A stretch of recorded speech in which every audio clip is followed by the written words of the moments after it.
Antonio starts right now. And good morning to you. It is Wednesday, May 29th. Happy Wednesday. Thanks for joining us. A little cooler outside this morning. Definitely noticed from yesterday morning. What a difference a night makes. Storm swept through and it does feel much more comfortable out there, Mike Osterhage. You know, it is funny. Yes, I totally agree. It's like, wow, you can actually breathe when you step outside because the humidity has dropped down considerably. When you look at the numbers, just if you look at that on paper, go, wow, we really think that, these numbers are cool. But yes, compared to where we have been. All right, take a look at what's going on out there by the airport. And as you can see, the road appears to be dried up, maybe a couple of damp spots left over here and there. And as far as radar right now, everything has worked its way well off to the east. You can see all those storms moving on out, and they will continue to slide off to the east. Now, in behind that, we may have a couple of more showers trying to pop up here or there. Temperatures, instead of being in the 78, 79 range, we are in the low 70s. Even look at that, 69 right now up the road in Comfort. And then you look at the dew point temperatures in amongst themselves. I mean, you look at the scale, these are way off the charts. But just think about it. This time yesterday, these dew points were up around 75, 76 degrees. It's just that thick, wet towel kind of air. So yes, this is much more comfortable out there. As far as the allergens, mold is on the low side. Now, later on today, one or two stray showers are going to try and pop up. A couple of thunderstorms. There is still the slight chance that they could become strong or severe. The atmosphere is still pretty primed, pretty ripe for the pickings, I guess is the best thing to say, and kind of volatile. So a stray storm may be severe, but low to mid 90s, going for 93 for a high temperature here in town. So that's going to be really nice instead of being in the upper 90s, close to triple digits. Tomorrow, pretty much the same.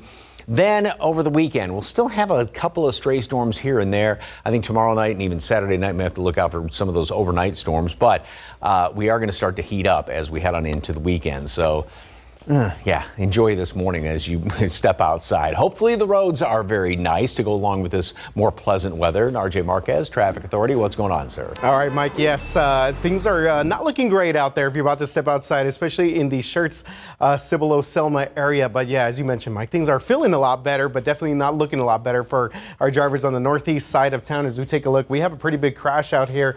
Right now, it's an 18-wheeler crash on I-35 South at FM 3009, right there at Roy Richard Drive. So right there where that big HEB is at there off of Roy Richard Drive. So we have a pretty good backup in this area based on our traffic maps here. And here's just a still shot from one of our TransGuide traffic cameras in that area. Again, it is an 18-wheeler crash. Two main lanes are closed right now, but we are still seeing traffic move through one of the main lanes on the southbound parts of 35. But we are also seeing some significant backup here at FM 2552 and even going a little bit further back to Engel Road. So this is going to be definitely causing some traffic issues for our drivers again out there. 35 southbound FM 3009 Schertz, Selma, Cibolo area. And we have another incident to let you know about right now. Not anything major at this time. This is going to be a stalled vehicle, I-35 South at Frostbank Center Drive. Here's our current traffic feed of that area, and you see that traffic is moving pretty smooth throughout that area, but something to keep in mind for our drivers on the east side of town. Again, 35 stalled vehicles south at Frostbank Center Drive. Everything else across the city looks pretty good. Again, we have that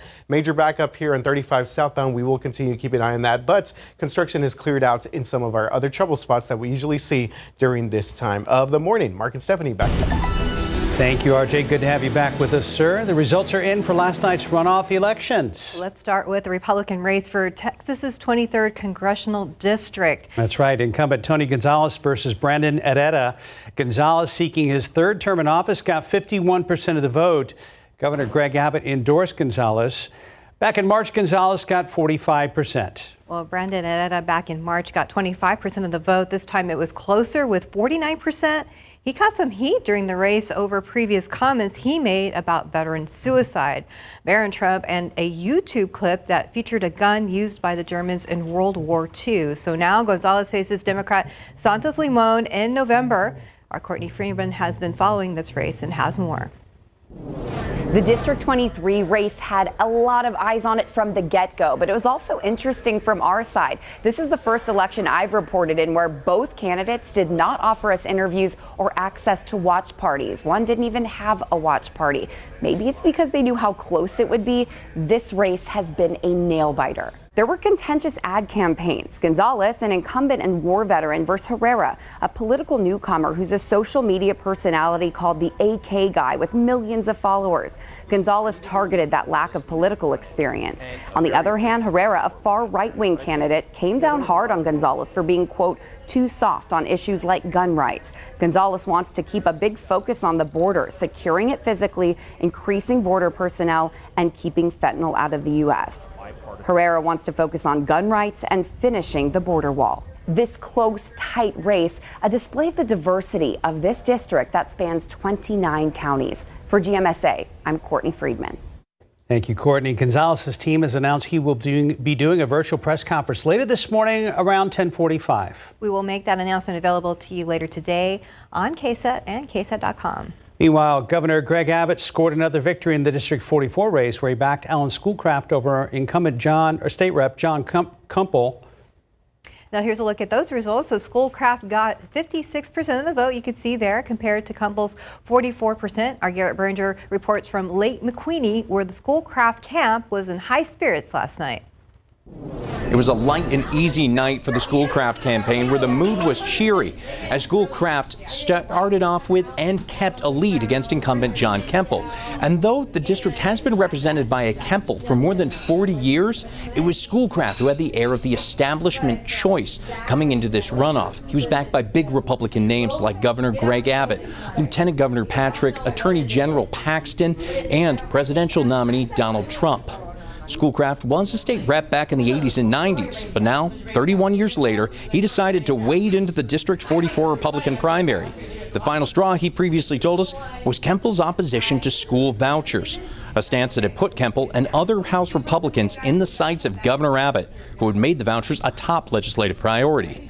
When a voucher bill never reached the governor's desk, Abbott began endorsing primary challengers to the voucher opponents, including backing Schoolcraft over Kumpel.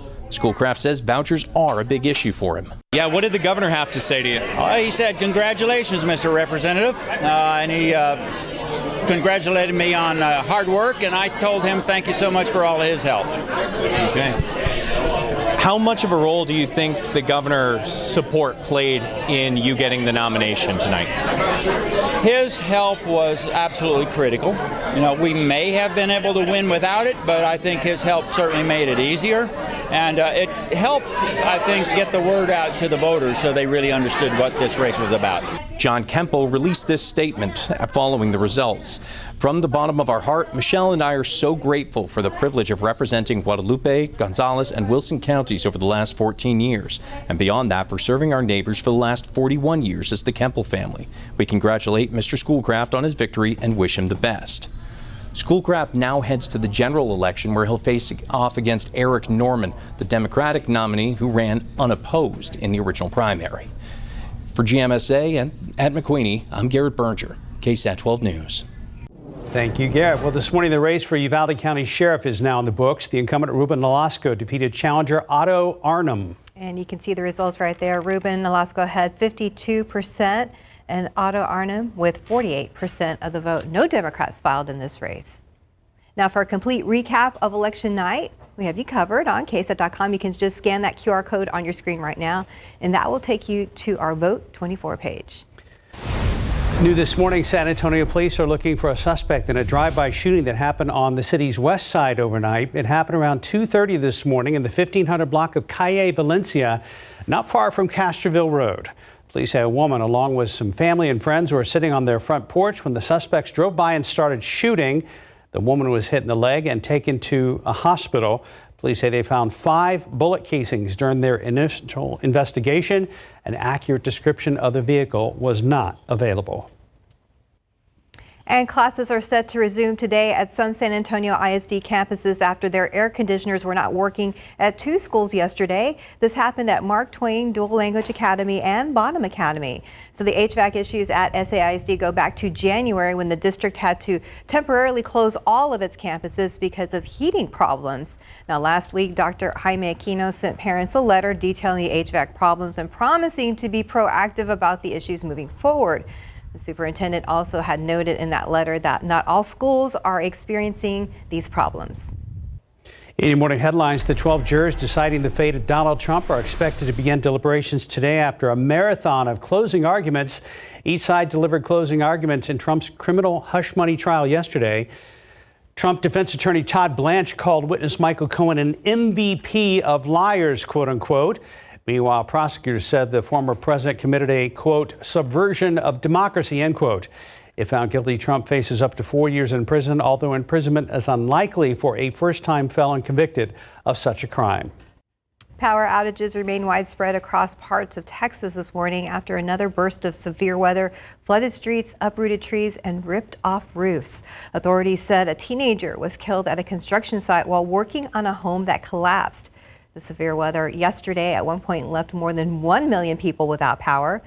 The storms were a continuation of deadly storms, some spawning tornadoes across the U.S. over the long Memorial Day weekend that killed 24 people now in 7 states.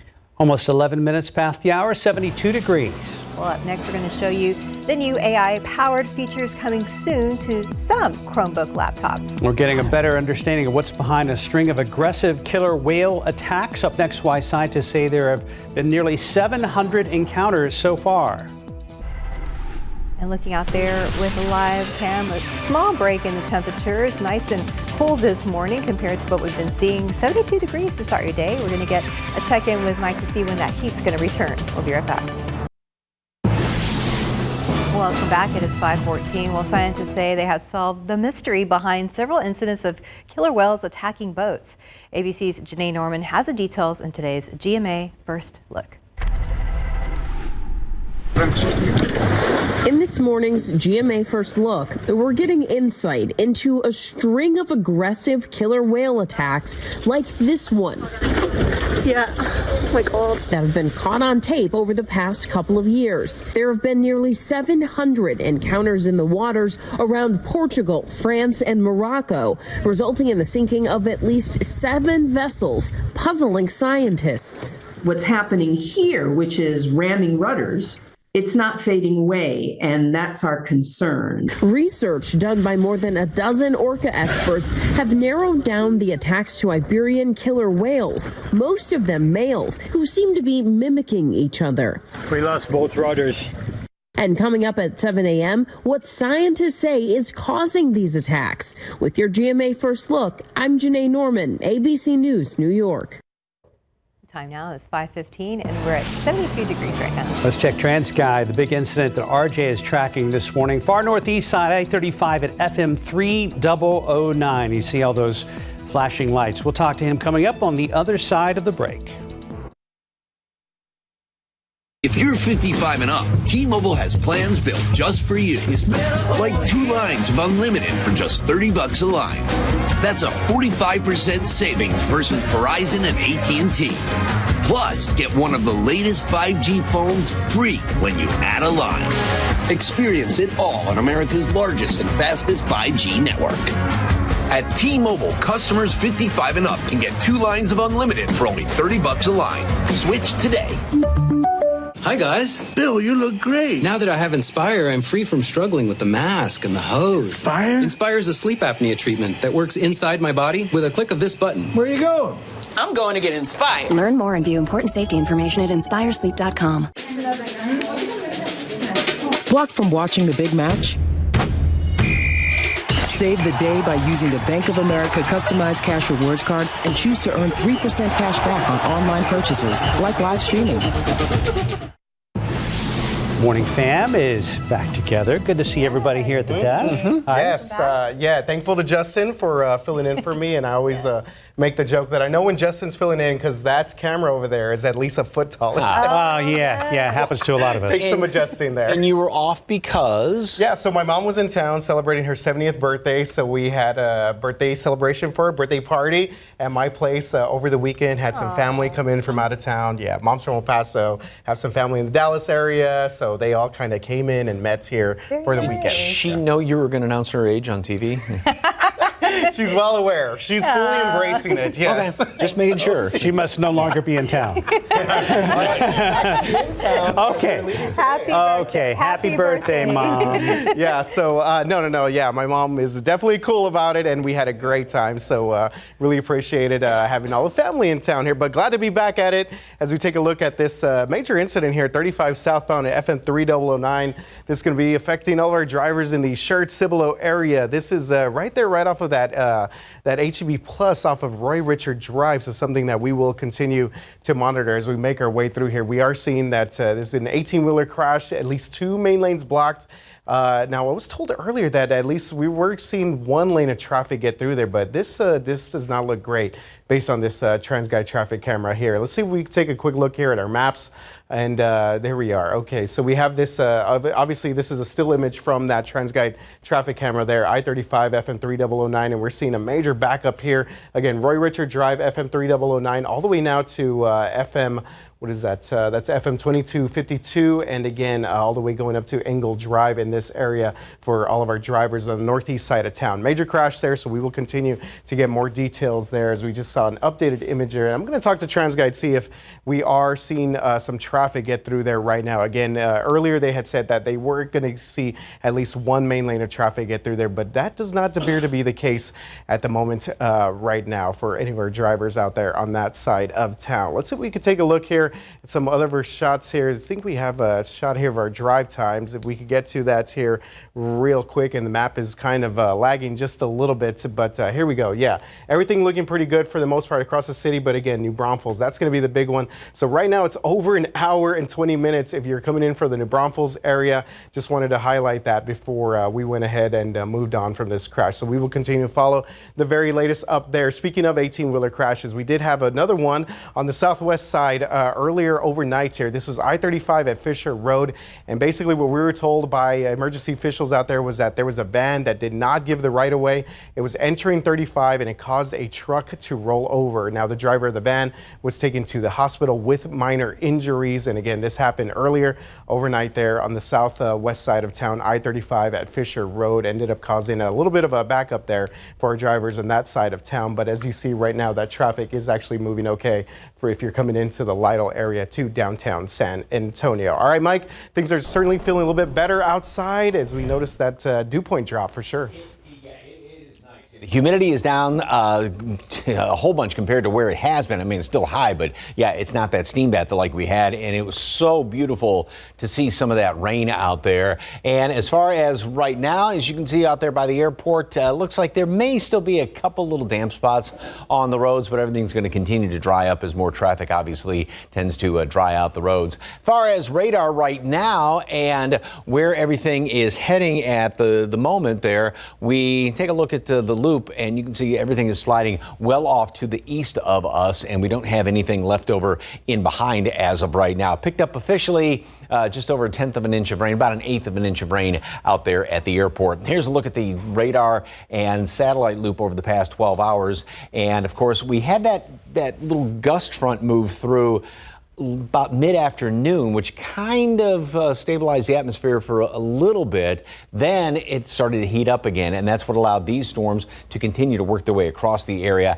They did reach severe levels, a few of them did at times, and the high winds and hail were the biggest problems last night. Out to the west, around Del Rio recorded 63-mile-per-hour winds in some of those storms last night, and then some huge winds up there around Dallas. Now, as far as today, a couple of more showers are going to be popping up around the area, maybe a thunderstorm or two. Again, not really a heck of a lot. This is going to be going into dinner time as well. But the problem is the atmosphere is still, even though we have much lower humidity out there, it's still kind of on the volatile side. A lot of the numbers that can measure the atmosphere say that if anything does pop, it may become strong to potentially severe. That's going to be the situation going into tonight. Now, let's jump ahead to tomorrow night. And again, a stray shower thunderstorm during the day is going to be possible, but then we get into the evening hours, and this particular computer model wants to get one of those nighttime storm complexes to try and pop up around here and move down through the area. So that'll definitely be something we have to watch for tomorrow night into the early morning hours of Friday.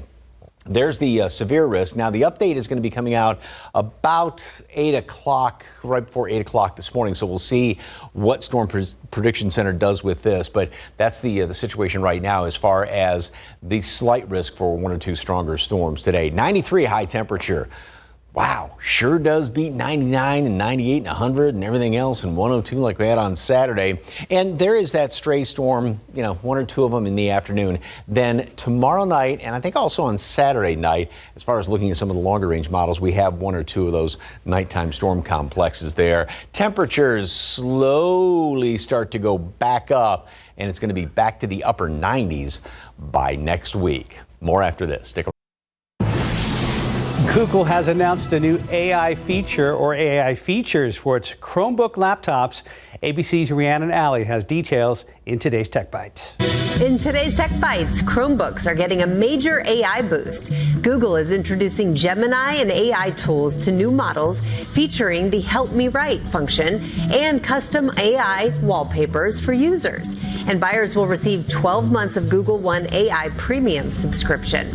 PayPal is reportedly using data for targeted ads. According to the Wall Street Journal, the new ad network uses purchase information and spending habit from PayPal and its sister app, Venmo. The report says privacy controls will be easy to use with an opt-out option for customers. Finally, YouTube has made playables available to all users. Once limited to just premium members, the gaming program now features over 75 games on YouTube's website and app. Those include chess, Angry Birds Showdown, and Trivia Crack. Those are your Tech Bites. Have a great day. Time now, just about 5:30, 72 degrees. Well, up next, the race for Bexar County Commissioner Precinct 1 ramped up in intensity for the runoff. We're going to tell you what happened and why incumbent Rebecca Clay Flores says members of the Deputy Sheriff's Association crossed the line. Good morning. It's Wednesday, May 29th. Thanks for joining us, and thank you for the cool weather this morning, Mike. I just send donations. So, yeah, it is nice when you step outside because the humidity is down considerably. It is no longer a steam bath. I mean, we're still, seeing kind of early summer humidity, but boy, oh boy, you can actually kind of take a deep breath when you step outside this morning. Here's what it looks like on radar right now. And of course, we had those big storms that moved through last night, and everything is they're well off to the east and continuing to work its way further on off to the east. And in behind, some folks picked up a whole bunch out at the airport, officially about 1/8 of an inch of rain. Look at the temperatures right now, 72 degrees.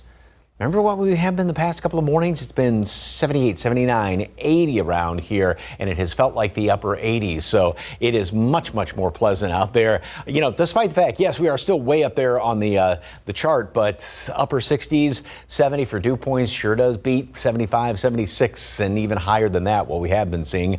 Mold is on the low side, and throughout the rest of today, by the way, we do have another chance for a strong to potentially severe storm. Now, this is just the one on a scale of 1 to 5, just because the atmosphere still is a little bit, despite the fact we have lower humidity, it's still fairly volatile out there. So if anything does happen to pop, it could be, like I said, potentially strong with high winds and some hail, although rain chances in and among themselves not that great. We're going to make it up to 79 at 10 o'clock and then 89 at 2 o'clock. And right in between there, we will top off today at 93 degrees. Normal high is 90, so much closer to where we should be. What's in store for the next couple of days, actually the last couple of days of the month of May, if you can believe already, and the first weekend of June starting on Saturday. Those details coming up in just a couple of minutes. Traffic Authority, RJ, got some problems out there, right? Yeah, Mike, big issue out in the far northeast side of town as we take a look at our maps here real quick. And we're taking a look at this crash, 18-wheeler crash there being reported on the southbound lanes of 35 right there at Roy Richard Drive and FM 3009. And based on TxDOT's website right now, I just called TransGuide. They did not pick up, but TxDOT's website now says that 35 southbound in this area has been shut down, and they are expecting some long delays here because of an 18-wheeler crash. And we take a look at this still shot here from our camera at 35 and FM 3009. And yeah, there's just not any traffic getting through this area. Traffic is right now being backed up all the way to FM 1103, FM 2252 in this area. So again, the Schertz, Cibolo area, Selma area, you're going to run into some major traffic issues if you're making your way right now from the New Braunfels area down to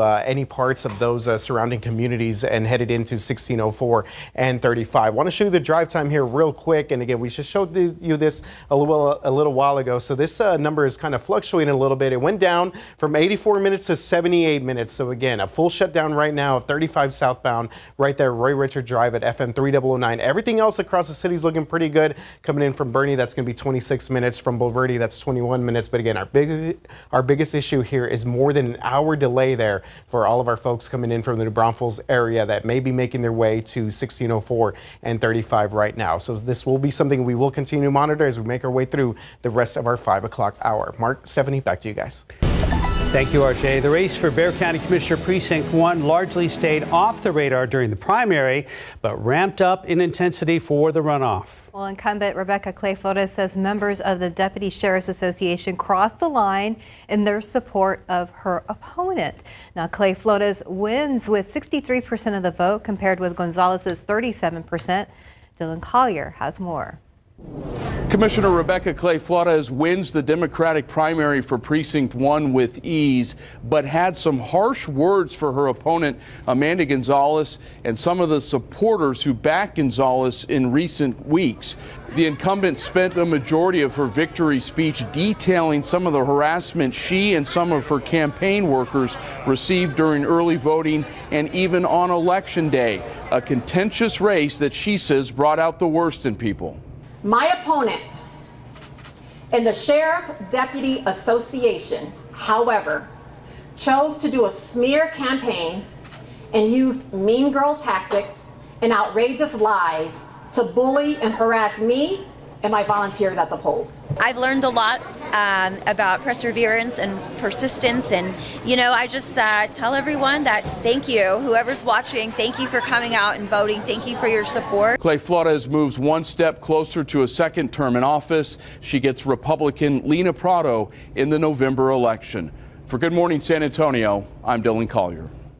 Dylan, thank you. Shortly after Clay Flores made her statement, the Deputy Sheriff's Association of Bexar County sent its own statement in response. It reads in part, quote, "This is the first we are hearing of any incidents of racism during this campaign, and we encourage the commissioner to pursue all appropriate mechanisms of legal recourse at her disposal to ensure that justice is served," end quote. For a complete recap of election night, we're going to have you covered on KSAT.com. Just use that QR code on your screen right now, and that will take you to our Vote 2024 page. A dog owner has now been indicted by Bexar County grand jury after accusations that his dog critically injured a man during an attack on the city's west side 8 months ago. Raymond Zamora fought for his life in the hospital and recovered. The dog who attacked him was euthanized by Animal Care Services. Marcus Davila is now facing 2 felony charges: aggravated assault with a deadly weapon and attack by dog with serious bodily injury. On top of that, the Bexar County DA's office says Davila is a repeat offender. That means the charges against him could get upgraded. Well, now to another big story this morning here on GMSA, the weather and deadly storms. As ABC's Rhiannon Alley reports, power outages across our state could last for days. Terrifying new video of the deadly storms hitting Texas. At least 7 people killed in recent days. More than 1 million power outages as a new storm system swept from Dallas to Houston. Some families could be in the dark for days. This historic church outside of Dallas set ablaze and destroyed in the storm. Oh my God! Torrential rain drenching Dallas drivers. Intense winds ripping this plane from the gate at Dallas-Fort Worth Airport. More than 1,000 flights canceled nationwide. This year is now the busiest severe weather season in 13 years. In Kentucky, Devin Johnson and his family are combing through what's left of their home. It is the second time in 3 years a tornado has left them homeless. A twister in 2021 devastated the region. Hey, baby. That storm in 2021 led to this harrowing rescue. 2 infants in a bathtub blown away by a tornado. Their grandmother lost her home again this past weekend. Rhiannon Alley, ABC News, New York. 539, 72 degrees. Let's look out there with live cam.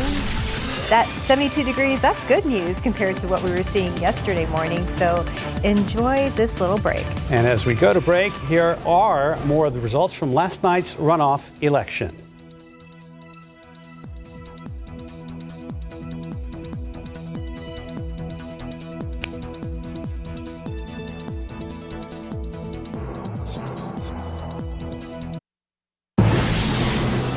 542, studies show financial literacy in the U.S. has hovered around 50%.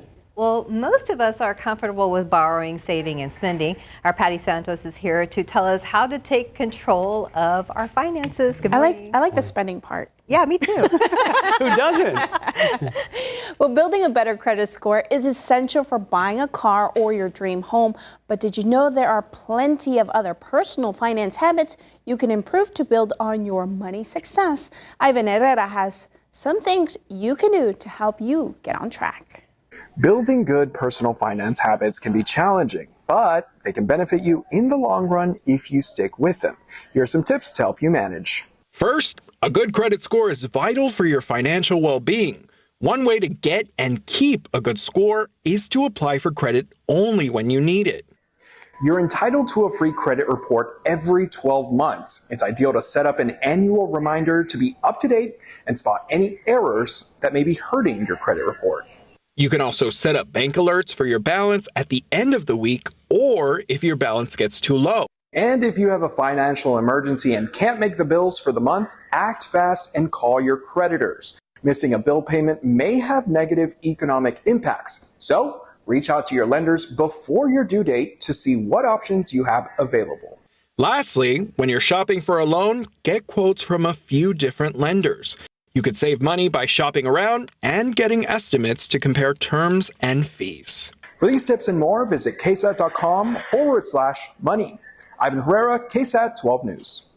And guys, it's essential to know what's on your credit report, especially if there's any errors there that could hurt your score and your chances to apply for new lines of credit. You can hop on annualcreditreport.com and get your free report from all 3 of the major credit reporting companies. Steph, Mark. Thank you, Patty. Yeah, you get one free set of reports a year, and I have a calendar alert to remind me every day, just to check it, just to be sure. Yeah, a little check. 544, 72 degrees. Let's look out there with TransGuide. Of course, we still have the construction going on there at I-35. We're going to be checking in with RJ Marquez about the situation very soon.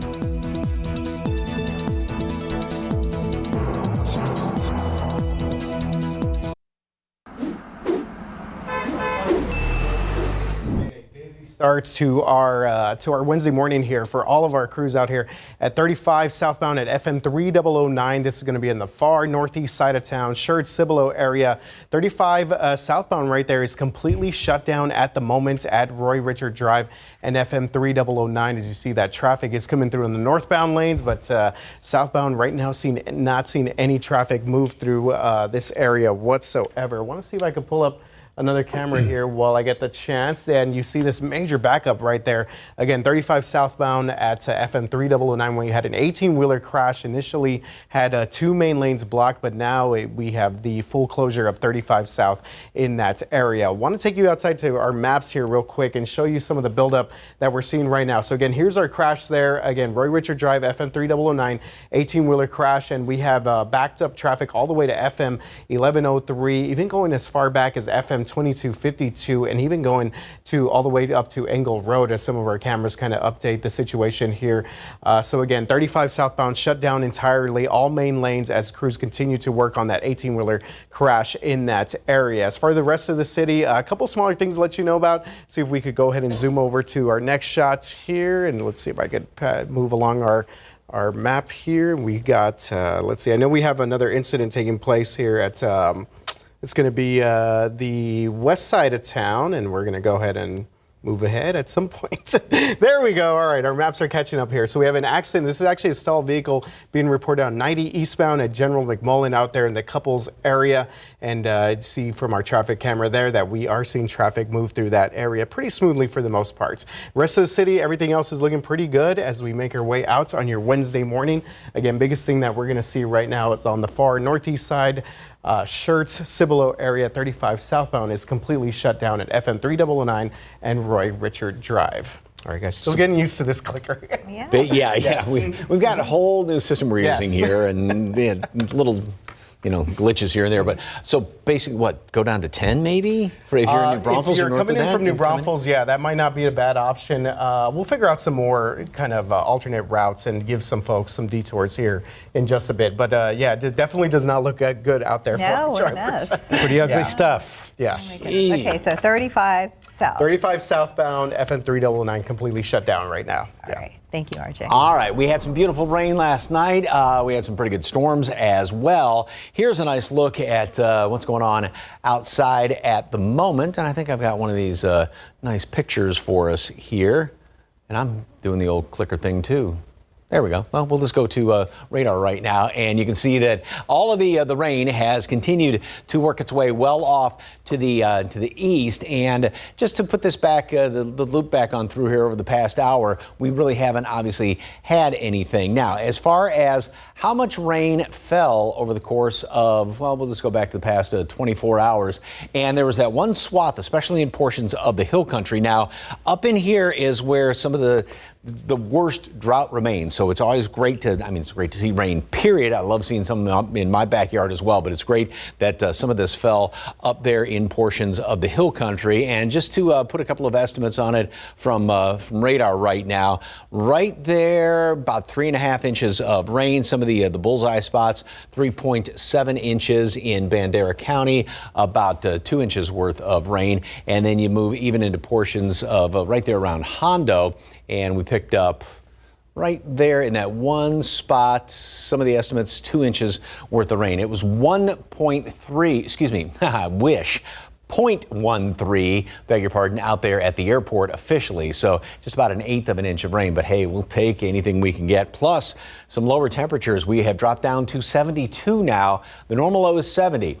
Dew point temperatures, granted, they are above 60. That's the threshold when you feel it, but this is much, much more comfortable when you step outside this morning. By the way, mold is on the low side as of right now, and we do have that slight chance for a couple of strong to potentially severe storms as we go into later on today. Just a very small chance. Rain chances in themselves are not that great. But if anything does pop up, it could be strong just because the atmosphere is still somewhat on the volatile side. 93 today, 93 tomorrow. And then I think even tomorrow night we might have one of those nighttime complexes. Some models are trying to pick up on that, as well as again on Saturday night. But also take note how temperatures are going to continue to creep upward as we go on into next week. And rain chances are pretty much going to be out of the picture, it looks like, once we go on into next week. Got a whole lot more coming up after this, so stick around. Good morning. It's great to be with you. Coming up here on GMA, we're following the latest on former President Trump's criminal trial.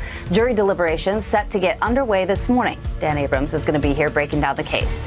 Also, more of Diane Sawyer's interview with the sister of Nicole Brown on how Nicole's kids are doing 30 years later. And a lot of excitement here in Times Square. First Lady Dr. Jill Biden is here. Plus, Ron Howard and Robin's interview with country superstar Lainey Wilson. Also, don't miss the first look at Moana 2. A lot to get to. We hope you'll join us on GMA. Too much sun can be bad for your skin, but it can also be bad for your smartphone. Battery damage and performance issues, just a couple of examples of what could happen when your phone gets too hot. We've all had it happen. Read more about how to take care of your phone this summer on KSAT.com. Just search for this article. Well, ahead in the next hour of GMSA, our Great Grad Series continues at UIW. We'll hear from one student who's had to make up for lost time after the pandemic. Plus, we're talking finance in a world where it can be hard to save cash. Patty Santos shares how you can take control of your finances starting this morning. And Our Lady of the Lake University one win away from a national championship at the World Series in Georgia. We have highlights from yesterday's dramatic win. And dramatic problems on inbound or southbound I-35 in the Schertz-Selma area. Look at the backup on both the main lanes and the frontage road.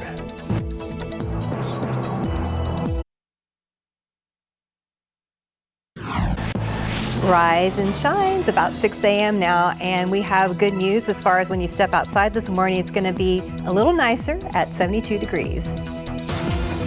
Live from KSAT 12. Good Morning San Antonio starts right now. Good morning to you. It's 6 o'clock on your Wednesday, May 29th. Happy Wednesday. Thanks for joining us. And I was in a good mood this morning just because when I opened the door, I was like, oh, it's not oppressive heat. So that's nice. Oh, it made a huge difference. We had storms move through last night. We got some good rain. And this morning, look at that, 72 degrees. And Mike, you're not kidding. Last couple of mornings, it seems like we were hovering right around 80 at this time of morning. Yeah, it's felt like trying to put on wet jeans the past couple of days. Wow, that's quite the description. I mean, but that's true. Think about it, and just how, so this morning it's really nice when you step out there. So the dryer worked. Jeans are dry this morning. Anyway, it almost looks like we might have a couple of holes in the clouds. Perhaps we will see a little bit of sun. But notice how we don't have that, just all that haze sitting on top of us, just that layer of moisture sitting out there. We do still have some humidity, of course, the summer kind of humidity, but not the ridiculous stuff that we've been experiencing. Upper 60s, low 70s. Normal low here in town is 70 degrees, and obviously we're just about where we should be. These numbers, you want to be below 60. That usually doesn't happen that much in the summertime, but yeah, this is a whole lot more tolerable than where we had these dew point temperatures anywhere from, say, 6, 7, 8 degrees higher than what they are right now. Mold is on the low side. Updated count comes out in just a few hours. Now, a couple of more scattered showers are going to be possible today. Rain chances aren't that great, but once again, if something does pop up, it can be strong, potentially severe, just because, again, you look at some of the numbers in the atmosphere and it's still fairly volatile out there. So we'll just have to kind of keep an eye on that. Temperatures this morning, we are going to continue to see, I got that 10% chance in there just for one or two of those little sprinkles to try and pop up later on this afternoon, and then that goes up to a 20%. But look at that, high temperature today, 93. That's just absolutely fantastic, and it's going to stay that way for at least a couple of days. What about the weekend? Start of June. Details on that coming up in just a couple of minutes. As bad as the humidity has been the past few days, I think that is comparable to what the traffic is like this morning. Yes, wet jean traffic, Mike. Yeah. If you're on 35 right now, southbound at the Shirt-Cibolo areas, we take a look here at our traffic map. And again, we are seeing a major backup here because all main lanes of 35 southbound are blocked right there at Roy Richard Drive and FM 3009. There was an 18-wheeler crash happened around 4 o'clock this morning. Still trying to get details on how many vehicles may have been involved. I was told initially that it was only the 18-wheeler that was involved in this crash, but crews have been out there for some time trying to get this cleared up. Obviously, a couple of hours or so, as we are seeing a backup here all the way to FM 1103 and even going a little bit further back to FM 2252. So before we got to our 6 o'clock hour, Mike was asking about some alternate routes. So FM 1103, that's still a possible option. You could go all the way to FM 78. That kind of takes you through the Converse area. That's still a bit of a haul, though, if you're making your way from the New Braunfels area. Now, they are exiting traffic over at Natural Bridge Caverns, so just keep that in mind. So right now, this entire stretch of 35 southbound is shut down at the moment, and there's not just many good options out there for our drivers. I would say just be ready to just kind of sit in traffic for a while, and hopefully they could get this cleared out here pretty soon. As we take a look at the rest of our incidents across the city of San Antonio, and a couple other things wanted to let you know about. One taking place on the north side of town. So we go to that one right here. We have a stalled vehicle being reported on northbound 281 at Bassey Road, but traffic is still moving in that area. And we have one more we're going to let you know about here. This is going to be on the west side of town over at 90 and General McMullen. As we make our way down there, we see that we have a stalled vehicle not causing too many delays in that area. Biggest thing we're seeing right now, 35 southbound completely shut down at Roy Richard Drive. Mark, Stephanie, back to you guys. Thank you, RJ. New this morning, the search is on for suspects involved in a drive-by shooting on the west side. Happened a little after 2:30 this morning on Calle Valencia, not far from Castroville Road. San Antonio police tell us a family and friends were on the front porch when someone drove up and shot at them before taking off. A woman was hit in the leg, but she's expected to be okay. Several shell casings were found in the street during the investigation. This morning, the results are in for last night's runoff elections. Our Patty Santos is here to get us started with Republican race for Texas's 23rd Congressional District. Good morning, Patty. Hey, good morning, guys. Yeah, it was incumbent Tony Gonzalez versus Brandon Herrera. Gonzalez is seeking his third term in office, and he got 51% of the vote. Now, Governor Greg Abbott endorsed Gonzalez, and back in March, he got 45%. His challenger, Brandon Herrera, got 25% of the vote. Last night, it was closer with 49%. Now Herrera has caught heat during the race over previous comments he made about veteran suicide.